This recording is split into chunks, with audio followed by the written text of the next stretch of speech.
नमस्कार। समाजशास्त्र के अंतर्गत आज का ये मेरा वीडियो लेक्चर बहुत महत्वपूर्ण है।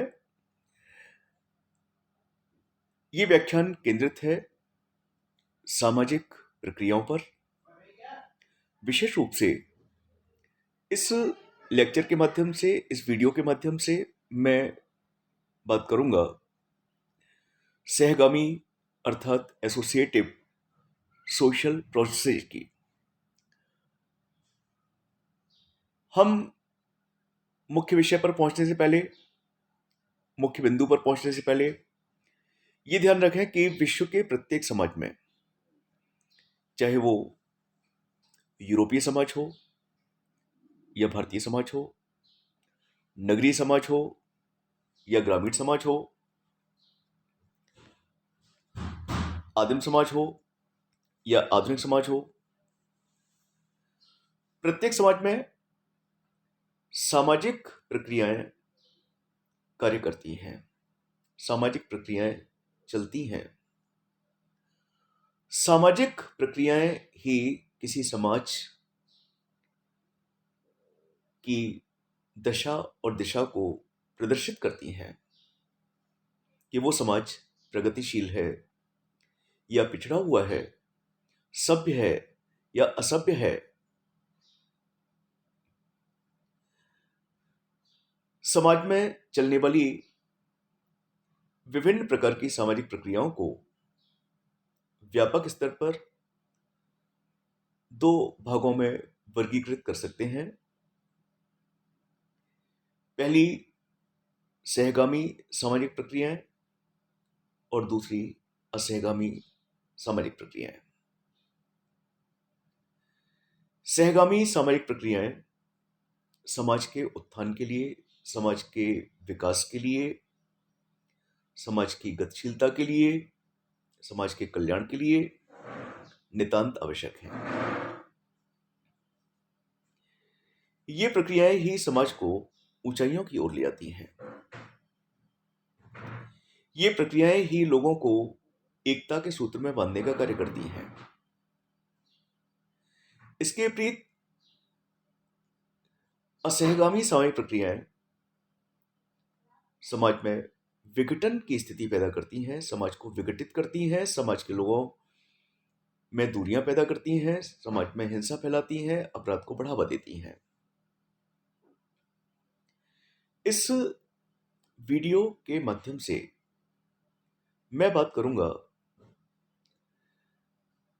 कुछ सहगामी सामाजिक प्रक्रियाओं के बारे में जो समाज को गतिशील बनाती हैं, जो समाज को ऊंचाइयों के क्षितिज तक ले जाती हैं। इनमें प्रमुख है सहयोग, सहयोग, अनुकूलन, सात्मीकरण, प्रतिस्पर्धा। ये कुछ सहगामी सामाजिक प्रक्रियाओं के उदाहरण हैं। जैसा हम जानते हैं कि कोई व्यक्ति किसी भी कार्य को अकेला नहीं कर सकता। उसे अपनी आवश्यकताओं की पूर्ति करने हेतु शारीरिक, मानसिक, संवेगात्मक, भौतिक विभिन्न प्रकार की आवश्यकताओं की पूर्ति करने हेतु समाज के अन्य लोगों पर निर्भर रहना पड़ता है। ये लोग उसके परिवार में भी होते हैं, पड़ोस में भी होते हैं, विद्यालयों में भी होते हैं, जहां वो कार्य करता है उस जगह भी होते हैं, और उसके अलावा अनजान व्यक्ति भी होते हैं।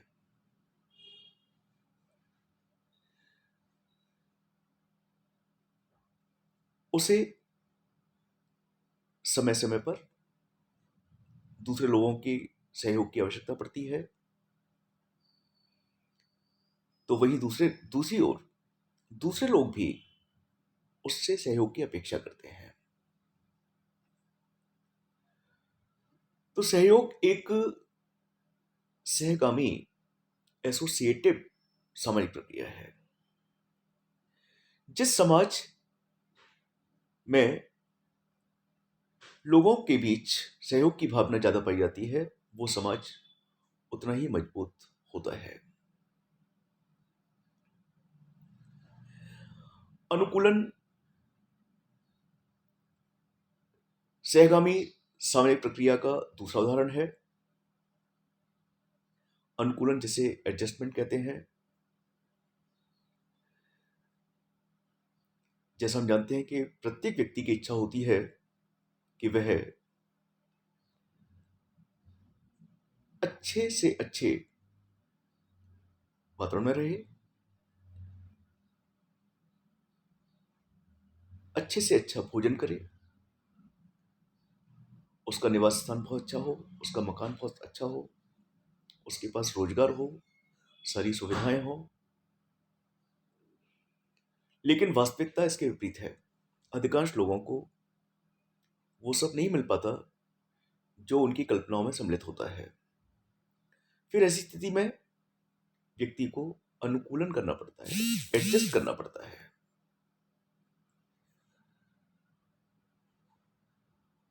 जिस समाज में अनुकूलन की भावना अधिक पाई जाती है, उस समाज में गतिशीलता भी पाई जाती है, उस समाज में एकता भी पाई जाती है। सात्वीकरण अगला इसका उदाहरण है। संक्षेप में हम कह सकते हैं कि सहगामी सामाजिक प्रक्रियाएं समाज के उत्थान के लिए, समाज के विकास के लिए, समाज की गतिशीलता के लिए नितांत आवश्यक है। सहगामी सामाजिक प्रक्रियाएं समाज के सभी लोगों में एकता स्थापित करती हैं, लोगों को संगठित करती हैं, लोगों को नवीन चुनौतियों के लिए तैयार करती हैं।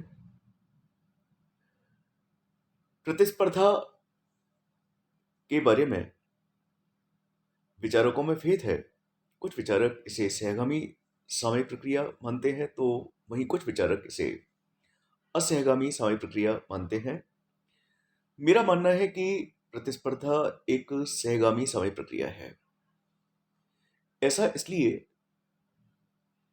क्योंकि प्रतिस्पर्धा में निश्चित रूप से दो अथवा दो से अधिक व्यक्ति किसी लक्ष्य को प्राप्त करने के लिए प्रयास करते हैं, लेकिन उनके प्रयास में हिंसा नहीं होती, वो हिंसा नहीं करते।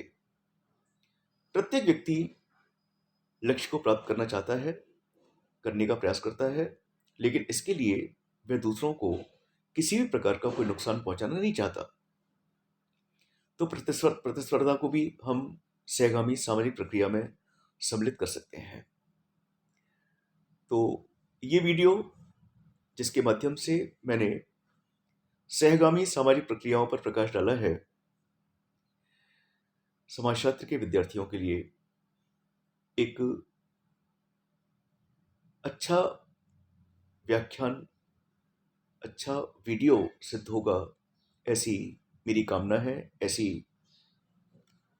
ऐसा मेरा विश्वास है।